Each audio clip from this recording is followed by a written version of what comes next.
Injiraaniif tafkii. Guyyaa gaafa tokko tafkiif injiraantu qaba wal qabata. Tafkiin achuu taalee garanattis darbee weccee taphata. Injiraanni taa'ee karoora baafata haala wixineessa gaafii of gaafata. Lachanuu gaaf tokko gadi quphananii wal mari'atanii ilaa akkana goonaa malaa mucha hoonaa jedhanii riphanii waa murteeffatan. Tafkiin dur utaalee quboota harka bu'u amma ribee ciise beelee hangadu. Injiraanni duruu amalli rephuudha yeroo walii eegan silaa'oo irbuudha. Si'a yeroon ga'u laftii galgalaa'ee amanamuuf jecha faarruu golgolaa'ee tafkiin dur utaalee kan maarge yaabu erga qabamee immoo quba nyaatee gaabbu. Amma riphee ciisee wecca'uusaa dhiisee obsaan garaa jiisee lafa galgaleesse. Waliigalteen tafkiif gurmuu injiraanii karaattoo hambise sukkuumii duraanii. Tafkiin dur gororaan jiidhee sukkuumamu amma mala argateettuu naggaamamu. Erga namnuu rafee of wallaalee booda hunduu dadammaqee walii firee qooda. Ati mataa dhaqee ani randan qirqidaa dhiiga randaa xuuxeen diimadhee bareeda.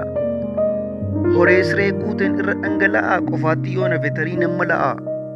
Atis horii lati fira baay'ifadhu tooftaa ammaa kana dhala barsiifadhu.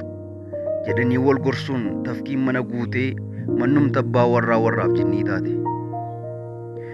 Booda abbaan warraa ol galuu yaadda'e hiddamee ol bobbaa'ee xuuxamee madaa'ee oneesaa kachaa'ee hooqiin daalachaa'e.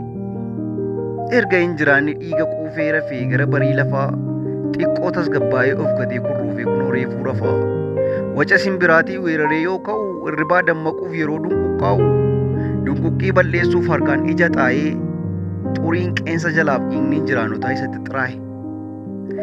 Aareetu xirqanee baroode mana koo keessattan ilbiisaan nyaatamaa jedheetu gadoode. Of dhowwuu dadhabee kafana isaa baasee abiddaan laboobse. Tafkiin umuudinnaan mana keessa bulus abiddaan bobeesse. Dursa ofii dammaqee yartuu dhorkuu dhiisee gadheen mana dhaallaan mana isaa gadhiisee qabeenya abbaasaa bultuu galgala isaa abidda nyaachise. Tafkiif injiraantu akkana isa godhe tooftaa addaa uummatee malaan muchoodhe. Itti galli tafkii duriyyuu daaraadha wanti amma uumame injoodhaaf haaraadha. Tafkiin daaraa argatee keessa fandalalee bashee jiraata kunoo itti tole. Injiraaniif tafkii.